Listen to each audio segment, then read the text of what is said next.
सम्मानित मंच और इस सभागार में मौजूद आप सभी सम्मानित लोगों को मेरा क्रांतिकारी जय भीम जय मंडल है। इंकलाब जिंदाबाद है। आज 17 सितंबर के दिन मैंने जो शेर पढ़ा है उसमें खुदा की कसम ली गई। अब मैं एक कोटेशन पढ़ रहा हूं।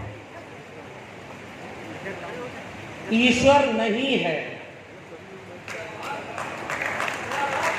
ईश्वर नहीं है, ईश्वर बिल्कुल नहीं है। जिसने ईश्वर को रचा वह बेवकूफ है। जो ईश्वर का प्रचार करता है वह दुष्ट है, और जो ईश्वर की पूजा करता है वह बर्बर है। ये कोटेशन है ईवी रामास्वामी नायकर पेरियार का, जिनकी किताब रेफरेंस के लिए मैं साथ में लेकर आया हूं। क्योंकि ये बात जिनके लिए कही गई है वो लोग आज लखनऊ और दिल्ली की कुर्सियों पर बैठ करके वही काम कर रहे हैं जिसको पेरियार ने दुष्ट और बर्बर कहा है। ये हिम्मत करने के लिए कि उत्तर भारत में और वो भी लखनऊ में सामाजिक क्रांति के अगुआ, कर्मकांड पाखंडवाद के तार्किक आलोचक, वैज्ञानिक दृष्टिकोण वाले और सामाजिक न्याय, लैंगिक न्याय, आर्थिक न्याय के सबसे मजबूत आवाज पेरियार को लखनऊ में याद किया जाना मेरे लिए बहुत गर्व की बात है। और ये गर्व की बात इसलिए है, कबीर साहब का एक दोहा याद आता है कि कहें कबीर जाएगा वही और जबे से चेता तबे से सही। तो देर तो बहुत हो गई, नुकसान भी बहुत हुआ, मगर उम्मीद करता हूं कि ये जो आगाज है, कोशिश पहले भी की गई उत्तर भारत में। मैं मंच पर आया तो एक जीवनी मिली है पेरियार ललई सिंह यादव की, जिन्होंने उत्तर भारत में डॉक्टर अंबेडकर के साथ ईवी रामास्वामी नायकर पेरियार को यहां तक लाने का काम किया था, और जिसके लिए उनके अपने प्रदेश वालों ने, उनके घर वालों ने उनके साथ वो सलूक नहीं किया जो करना चाहिए था। इसलिए उस पूरे मिशन आंदोलन में उत्तर भारत, जिसे काऊ बेल्ट कहा, गोबर पट्टी कह दिया। अब ये न जाने तारीफ है कि आलोचना है कि आप गोबर पट्टी के लोग हैं, लेकिन उस उत्तर भारत को मैं जब भारत का नक्शा देखता हूं, जिसे राष्ट्र कहा जा रहा है, हम लोग थोड़ा देर से आए इसलिए वक्त आज कम मिला है, इसलिए बहुत कम बात बोलनी है। आना था जिस यातायात के माध्यम से, अगर हमारे पास भी बुलबुल होती तो उस पर बैठकर जल्दी आ गए। अब ऐसे दौर में बात करना है कि 56 इंच का शेर अब विदेश से चीता मंगवा रहा है, और उस पर टीवी चैनल बता रहे हैं कि अब चीता इस भारत का विकास करेगा। मगर इस मुल्क में, इस मुल्क की अपनी बीमारियों का इलाज करने वाले, जो हजारों हजार साल की लाइलाज बीमारियां थी, उनका इलाज करने वाले जो शेर पैदा हुए, उन्हें आजादी के बाद दफन करने की कोशिश की गई। फिर किसका अमृत महोत्सव और किसका भारत है? मेरा सवाल है, अक्सर हम उत्तर भारत के लोग ये सोचते हैं कि उत्तर भारत ही पूरा भारत है। जैसे आजकल हिंदी दिवस मनाया गया तो हिंदी को आरोपित किया गया, और हमारे यहाँ प्रोफेसर एक बोलने आए, उन्होंने कहा कि मैं चाइना जाता हूँ, फ्रांस जाता हूँ, तो लोग पूछते हैं कि आपके यहाँ तो कोई एक भाषा ही नहीं है। देखो, चाइना की चाइनीज है, फ्रांस की फ्रेंच है, आपके यहाँ हिंदी नहीं है, तो अब हमें हिंदी को एक देश की राष्ट्रभाषा बनाना चाहिए। आखिरी में मैंने उनसे कहा कि बिल्कुल ठीक है, आपको भी इस मिशन की शुरुआत तमिलनाडु से करनी चाहिए। इस बात को इसलिए कहना जरूरी है कि तमिलनाडु और दक्षिण भारत, जिसमें सामाजिक और सांस्कृतिक क्रांति की एक ऐसी परंपरा मिलती है जो हमारे यहाँ उत्तर भारत में थोड़ी बाधित हुई। दक्षिण भारत में नारायण गुरु बसवन्ना से लेकर अय्यंकली से लेकर लंबे फहरिस्त है। उस कड़ी में जब पेरियार अपनी लड़ाई लड़ रहे थे, एक दो किस्सा सुना करके बात करूंगा कि बहुत कम उम्र थी, अच्छे खासे घर के थे, लेकिन उनके घर पर जब कुछ ब्राह्मण, कुछ कर्मकांडी लोग आए तो उन्होंने तर्क करना शुरू कर दिया। और जब तर्क किया और धर्म को खारिज किया तो जाते जाते ब्राह्मणों ने कहा कि ये बेटा तुम्हारा बहुत बिगड़ रहा है, इसको कुछ ठीक रास्ते पे ले आओ। उन्होंने उनका स्कूल में एडमिशन करा दिया, और जब स्कूल में एडमिशन करा दिया तो पता चला अगली बार लड़ाई इस बात पर होने लगी कि अब इस घर में किसी देवी देवता की तस्वीर नहीं रहेगी, ईश्वर के खिलाफ सारी पढ़ाई उन्होंने करनी। और फिर स्कूल छुड़वा दिया, उत्तर भारत आए, बनारस में गए। पेरियार बनारस जब जाते हैं तो दो वाकया होता है। एक कि जब वो जाते हैं एक जगह पानी पीने तो उनसे पूछता है कि तुम कौन हो। एक कोई व्यक्ति था, वो कहते हैं कि मैं तुम्हारी भाषा में हिंदू ही हूं। तो उसने कहा जनेऊ दिखाओ। तो पेरियार ने कहा ये जनेऊ का क्या कॉन्सेप्ट है। अब जनेऊ वाली बात को मैं छोड़ देता हूं प्रोफेसर रतनलाल के लिए कि वो जनेऊ लीला का कॉन्सेप्ट आगे बताएंगे। और दूसरी बार जब उनसे खाना खाने के लिए, पानी पीने के लिए जब उनसे उनकी जाति पूछी गई तो पेरियार ने उसी दिन ठान लिया था कि ये धर्म तो और बड़ा पाखंड है जो सबको ईश्वर के सामने तो बराबर मानता है, लेकिन अपने अंदर जाति रखता है। और जाति में कुछ लोग शूद्र हैं, निकृष्ट हैं, कमजोर हैं, और कुछ लोग बहुत ताकतवर हैं। पेरियार वापस लौटते हैं और दक्षिण भारत में जनेऊ के साथ क्या सलूक करते हैं ये आपको पढ़ना चाहिए। मैं रेफरेंस के लिए किताबें साथ लाया। और उसके बाद पेरियार ने वो लड़ाई शुरू की कि ईश्वर के खिलाफ मूर्तियों की तमाम फेहरिस्त, धर्म की फेहरिस्त, उसके सामने उन्होंने सवाल किए। उस सवाल को मैं कोट करना चाहता हूं। पता नहीं ये मौका आगे लखनऊ में मिले कि न मिले पेरियार जयंती मनाने का, लेकिन इसका इस्तेमाल किया जाना चाहिए। पेरियार ईश्वर के लिए लिखते हैं, क्या तुम कायर हो जो हमेशा छिपे रहते हो, किसी के सामने नहीं आते? क्या तुम खुशामद पसंद हो जो लोगों से दिन रात पूजा अर्चना करवाते हो? क्या तुम हमेशा भूखे रहते हो जो लोगों से मिठाई, दूध, घी आदि लेते रहते हो? क्या तुम मांसाहारी हो जो निर्बल पशुओं की बलि कराते हो? क्या तुम सोने के व्यापारी हो जो मंदिर में लाखों टन सोना दबाए हुए बैठे हो? क्या तुम व्यभिचारी हो कि मंदिर में देवदासियों को रखते हो? क्या तुम अंधे हो कि तुम्हें इस मुल्क के कमजोर गरीब लोग नहीं दिखते? क्या तुम लाचार हो कि जिन पर हिंसा हो रही है उनकी मदद नहीं करते? इस बुलंदी और इस तेवर का नाम है पेरियार, और उत्तर भारत के लोगों आपने उन्हें आमंत्रित किया। और हमारे बीच में विल्सन साहब बैठे हुए हैं।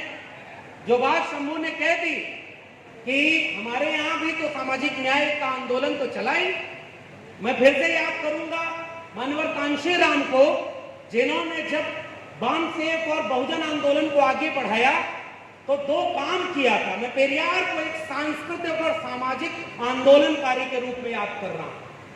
और उन्होंने जब उत्तर भारत में काम किया सर, तो Ambedkar on wheel and Periyar on wheel करके अंबेडकर मेला और पेरियार मेला लगाते थे। वो काम उत्तर भारत में कांशीराम जी ने किया। मगर अफसोस यही है कि जब वक्त लड़ने का आया तो उनके वारिस लोग ये कहने लगे कि हमारी सरकार बनेगी तो राम मंदिर का काम और तेज हम करवाएंगे।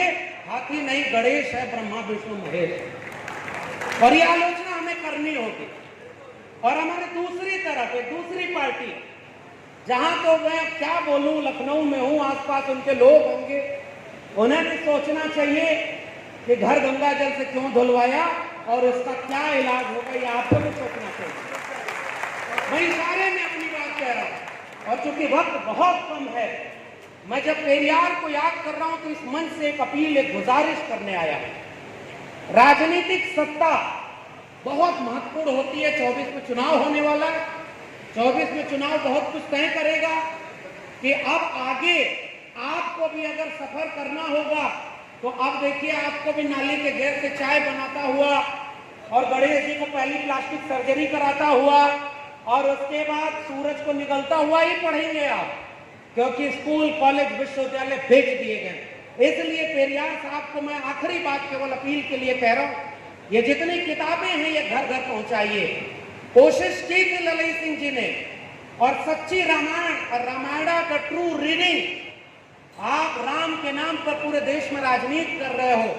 वो पेरियार जिन्होंने सामाजिक और सांस्कृतिक मूवमेंट चलाया, सेल्फ डिग्निटी मूवमेंट चलाया, आत्मसम्मान आंदोलन के साथ ब्लैक शर्ट मूवमेंट चलाया। उस समय इस मुल्क में जब कुछ लोग सफेद कपड़े के नाम पर सादगी की बात करते थे, पेरियार ब्लैक शर्ट मूवमेंट चला करके आत्मसम्मान आंदोलन की बात करते। इसलिए मुझे समाजवादी आंदोलन याद आता है, और उस समाजवादी आंदोलन में 100 से कम न 1000 से ज्यादा समाजवाद का यही तकाजा। वो जो समाजवाद था, जो डॉक्टर मोदी, हमें चाहिए इज्जत रोटी, वो जो इज्जत का कॉन्सेप्ट था, वो पेरियार की वजह से आया। और आज केवल ये समझा जाता है कि राजनीतिक सत्ता अगर आप हार गए तो आप कुछ नहीं कर पाएंगे। मैं ये कहना चाहता हूं कि पेरियार को जब भी मैंने पढ़ा, समझा, महसूस किया, विल्सन साहब हैं, अब आज लोग कहते हैं कि बहुत बुरा वक्त है, बोलो मत, जेल में डाल देंगे। आजकल जेल में डाला है, उमर खालिद जेल में है, खालिद सैफी जेल में है, प्रोफेसर हैनी बाबू, प्रोफेसर आनंद तेलतुंबड़े जेल में है, और जो लोग बिल्किस बानो का बलात्कार किए वो बेल पे बाहर हो रहे हैं और उनको फूल माला से स्वागत किया जा रहा है। ये लड़ाई तो सीधे विचारधारा की हो गई है, और इस विचारधारा में आप नहीं भी बोलेंगे तो मारे जाएंगे। और इसलिए मैं याद करता हूं, दक्षिण भारत में इसी दौर में जब उत्तर भारत से कुछ हुंकार भरी गई, तो जो पेरियार की वारिस के नायक थे, उन्होंने कहा कि mister Modi and mister Shah, हम आपको आंख में आंख डाल करके बताना चाहते हैं कि हमारे पास लीगेसी है, वो ईवी रामास्वामी नायकन पेरियार की लीगेसी है, और वो स्टालिन वहां पर काम कर रहे हैं। चाहे नीट में ओबीसी रिजर्वेशन की बात हो, चाहे 13 पॉइंट रोस्टर की बात हो, चाहे अभी मंदिर में पुजारी बनने की बात हो, और मंदिर के सारे, अभी मैं पढ़ रहा था इतिहास सर, जब वहां अन्ना की सरकार बनी 1967 से 70 के बीच का बात है, जब उत्तर प्रदेश में महामना रामस्वरूप वर्मा मनुस्मृति जला रहे थे और रामायण और रामचरितमानस का विरोध कर रहे थे, उस समय दक्षिण में अन्ना ने एक सरकारी आदेश पारित किया था कि चूंकि ये भारत के धर्मनिरपेक्ष है, इसलिए किसी भी सरकारी ऑफिस में किसी देवी देवता की तस्वीर, मूर्ति नहीं होनी चाहिए, और उन्होंने सारी वापस करा दी। हमारे यहाँ तो ये हो रहा है कि अब हर विश्वविद्यालय को देवालय बना दो, राम मंदिर बन रहा है, काशी मथुरा बाकी है, वो भी काम शुरू हो गया है, आप लगे रहिए। इसकी चुनौती कौन देगा? ये डॉक्टर अंबेडकर ने अपनी पुस्तक एनिहिलेशन ऑफ कास्ट के आखिर में जाति के विनाश के लिए बहुत सारे सूत्र बताए हैं। उनमें एक सूत्र था रोटी बेटी का संबंध। पेरियार को याद करने का मतलब है हम अपने भीतर भी थोड़ा झांकें। उसी में सूत्र दिया डॉक्टर अंबेडकर ने कि पुजारियों का एग्जाम होना चाहिए, और वह एग्जाम स्टालिन साहब ने वहां करवा दिया है, और अब वहां की लड़ाई को उत्तर भारत ले आने की जरूरत है। अब हमारे यहाँ भी कुछ लोगों को यह समझाना होगा कि साहब नहीं कुछ कर रहे हो, आप परशुराम का परसा भी पकड़ रहे हो, आप मंदिर और हिंदू की बात कर रहे हो, फिर भी आपको सत्ता अगर नहीं मिले तो कुछ वादे कर दो। पहला वादा कि वो जो चरवाहा संस्कृति के लोग थे, पशुपालक जातियां थी, जिससे पेरियार आते थे, पेरियार ने कहा जाति खत्म करो, कर्मकांड अंधविश्वास खत्म करो, और जो जिसकी जितनी हिस्सेदारी है उसको उतना दो। उत्तर प्रदेश में राजनीति करने वाले लोग 24 के चुनाव के पहले एक घोषणा करें कि जब उत्तर भारत में सरकार इनकी होगी तो जो काम तमिलनाडु में 69% रिजर्वेशन का हुआ, जो अभी झारखंड में 77% का हो गया, उत्तर प्रदेश में 51% रिजर्वेशन ओबीसी को देंगे। और यहाँ 21% दलित आबादी है। कम से कम अपने राज्य में ये कहो कि आप दलितों, पिछड़ों, आदिवासियों का रिजर्वेशन 70 से 80% कर दोगे, आधा काम आपका आज हो जाएगा। और इसलिए मैं आपसे अपील करने आया हूं, थोड़ा जागने का वक्त है। ये गुजारिश, ये बहुत बड़ा आयोजन है मेरे लिए, क्योंकि लखनऊ में, उत्तर प्रदेश में, और वो भी आजकल के माहौल में, ये तो सरकारी बिल्डिंग है, नहीं तो इस पर भी कल बुलडोजर चल जाए, कोई भरोसा नहीं। आप पेरियार को याद कर रहे हैं, इसलिए अंतिम बात केवल ये कह के विदा लूंगा, मौका मिलेगा तो फिर आएंगे। और ये जो किताबें हैं, और एक सूत्र बस दे के जा रहा हूं, पेरियार जिन्होंने लंबी लड़ाई लड़ी, भगत सिंह को जब फांसी हुई तो कुटी अर्थों में पेरियार साहब ने लिखा कि उस नौजवान के भीतर तेवर था। आज पूरे भारत का नुकसान हुआ है जो उसे फांसी हुई। डॉक्टर अंबेडकर ने उसी समय मूक नायक में संपादकीय लिखा था, और दोनों ने, अंबेडकर और पेरियार ने, उस वक्त की संपादकीय भगत सिंह के नाम पर दी। इसी तरह से जो काम जेंडर के लिए हुआ कि महिलाओं, ये जो आभूषण तुम पहनती हो ये तुम्हारे लिए बेड़ियां हैं, राम से लेकर के तमाम देवी देवताओं की तस्वीरों को जलाया, मत वो तेवर अपनाइए, आप नहीं कर सकते, क्योंकि हमारे यहाँ तो हमारे ही लोग कांवड़ हो रहे हैं। हमें अभी समय लगेगा, लेकिन वह क्रांति जो मैं चाहता हूं वो राजनीति के भरोसे नहीं आने वाली। राजनीति आपकी आ जाएगी, सरकार बन जाएगी, फिर उन्हीं के लोग वहां बैठ करके कहेंगे कि आपके साथ चारों तरफ जंगल राज हो गया। जैसे बिहार में जिस दिन सरकार बदली, शाम को जंगल राज शुरू हो गया। वैसे ही अगर आप पेरियार को याद करना चाहते हैं तो साथियों, घर घर पेरियार को पढ़ाने की जरूरत है, थोड़ा हिम्मत करने की जरूरत है। वो ब्लैक शर्ट मूवमेंट, वो आत्मसम्मान आंदोलन, वो महिलाओं की मुक्ति, वो आर्थिक सामाजिक न्याय, वो जाति का विनाश, और सबसे बड़ी बात, वंचित, शोषित, खमेरा, पशुपालक, कामगार लोगों के 90% लोगों का भारत तब जाकर बनेगा जब अंबेडकर को पेरियार से, फूले को पेरियार से, ललई सिंह को पेरियार से और भगत सिंह को पेरियार से जोड़ करके हम एक बड़ी एकता बनाएंगे, तो वो बुलडोजर में रुकेगा जो संविधान। हमारी और अधिक खबरें देखने के लिए हमारे YouTube चैनल को अभी सब्सक्राइब करें और बेल आइकन जरूर दबाएं। बिना रुके, बिना डरे सच दिखाते हैं।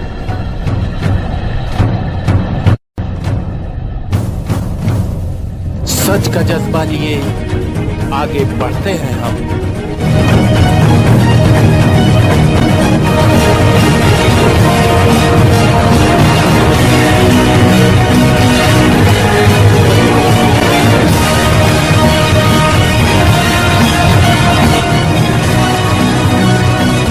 सही बात